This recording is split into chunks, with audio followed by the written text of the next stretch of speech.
सलाम दोस्तों।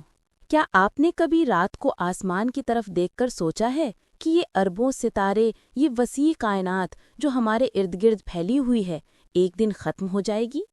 जी हाँ, ख़त्म। और वो भी ऐसे तरीके से जो आपके जहन को हिला कर रख देगा। तसव्वुर करें, ये सब कुछ जो अब फैल रहा है एक दिन सिकुड़ जाए, ठंडा हो जाए या फटकर अलग अलग हो जाए। आज की इस वीडियो में हम बात करेंगे कायनात के मुमकिना इख्तिताम पर। सबसे पहले ज़रा कायनात की शुरुआत को याद करें। अरबों साल पहले एक बहुत बड़ा धमाका हुआ जिसे हम बिग बैंग कहते हैं। इससे कायनात फैलने लगी, सितारे बने, कहकशाएं बनी और हम जैसे लोग यहाँ बैठे सोच रहे हैं कि आखिर ये सब कैसे ख़त्म होगा। साइंसदान कहते हैं कि कायनात का इख्तिताम इस बात पर मुनहसिर है कि इसमें कितना मादा है, कितनी तवानाई और वो डार्क एनर्जी जो सब कुछ अलग अलग कर रही है। ये डार्क एनर्जी क्या है? ये एक ऐसी पोशीदा कुव्वत है जो कायनात को तेज तेज फैला रही है, जैसे कोई गुब्बारा जो फूलता जा रहा है। लेकिन अगर ये गुब्बारा ज़्यादा फूल जाए तो क्या होगा? या अगर सिकुड़ जाए तो? आइए अब एक एक करके देखते हैं इन 3 मुमकिना अंजामों को। पहला इम्कान, बिग क्रंच। दोस्तों तसव्वुर करें कि आप एक गेंद को ऊपर की तरफ फेंक रहे हैं। वो ऊपर जाती है, फिर रुकती है और वापस नीचे आ जाती है। क्यों?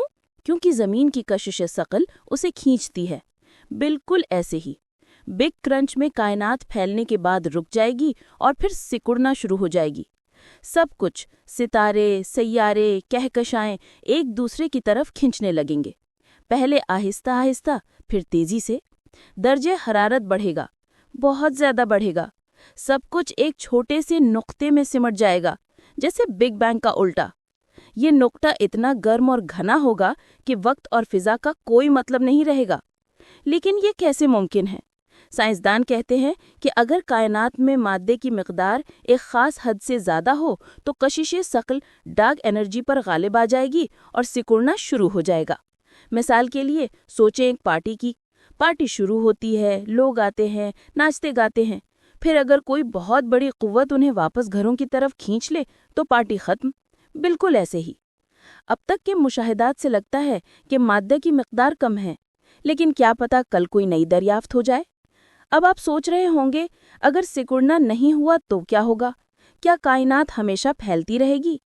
अगला हिस्सा सुनकर आप हैरान रह जाएंगे। अब आते हैं दूसरे इम्कान की तरफ, बिग फ्रीज। दोस्तों ये एक ऐसा इख्तिताम है जो मुझे ज़ाती तौर पर सबसे ज़्यादा उदास करता है, लेकिन दिलचस्प भी।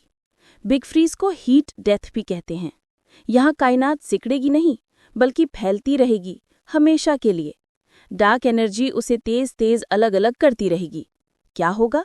सितारे ईंधन खत्म करके मर जाएंगे। पहले बड़े सितारे, फिर छोटे। कहकशाएं अलग अलग हो जाएंगी। अरबों साल बाद कायनात में सिर्फ ठंडे मर्दा सितारे और ब्लैक होल्स रह जाएंगे। फिर ब्लैक होल्स भी बुखारात बनकर खत्म हो जाएंगे। ये हॉकिंग रेडिएशन कहलाता है। आखिर में सब कुछ ठंडा हो जाएगा, इतना ठंडा कि हरकत का कोई नामो निशान नहीं रहेगा। एंट्रोपी यानी बेतरतीबी अपनी इंतहा को पहुंच जाएगी। कोई तवानाई, कोई रोशनी, बस खालीपन। मिसाल देखें, जैसे एक गर्म चाय की प्याली। शुरू में गर्म भाप निकल रही है, फिर ठंडी होती जाती है, कमरे के दर्जे हरारत तक पहुंच जाती है। अब इसे मजीद ठंडा नहीं कर सकते क्योंकि सब बराबर हो गया। कायनात भी ऐसे ही ठंडी हो जाएगी।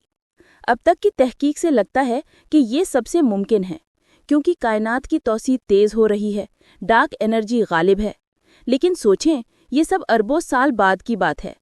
हमारे पास अभी वक्त है सीखने का, दरियाफ्त करने का, जिंदगी जीने का। क्या पता इंसान उस वक्त तक कायनात को समझकर कोई रास्ता निकाल लें, या शायद ये इख्तिताम एक नई शुरुआत हो, एक नई कायनात का जन्म। वाह, क्या ख्याल है! ये सोचकर दिल खुश हो जाता है कि हम इस वसी कायनात का हिस्सा हैं जो अभी जिंदा है, चमक रही है। तो दोस्तों अगली बार आसमान देखें तो याद रखें, ये सब आर्जी है लेकिन खूबसूरत। अगर वीडियो पसंद आई तो लाइक करें, शेयर करें और सब्सक्राइब करना ना भूलें। आपको क्या लगता है कायनात कैसे ख़त्म होगी? कमेंट्स में बताएं। अल्लाह हाफिज़।